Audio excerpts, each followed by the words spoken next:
అనేక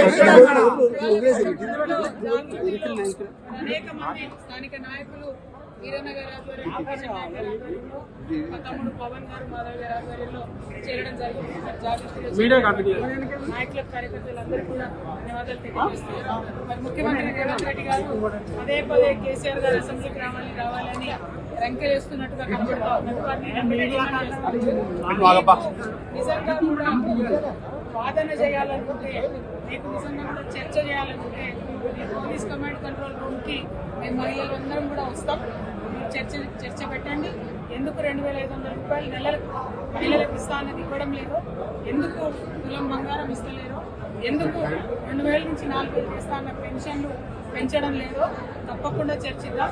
అంతేగాని చీటికి మాటికి కేసీఆర్ గారి పేరు చెప్పి మీరేదో డైవర్షన్ పాలిటిక్స్ చేయాలని చూస్తే తెలంగాణ ప్రజలేం అమాయకులు కాదు. చేయనటువంటి విషయాన్ని ఖచ్చితంగా వెంటబడతాం. మీరు చేసినామని చెప్తున్న విషయాల్లో ఉన్నటువంటి మోసాన్ని కూడా ఎండగడతామని చెప్పి ముఖ్యమంత్రి గారిని డిమాండ్ చేస్తా ఉన్నాను. Thank you. జై తెలంగాణ.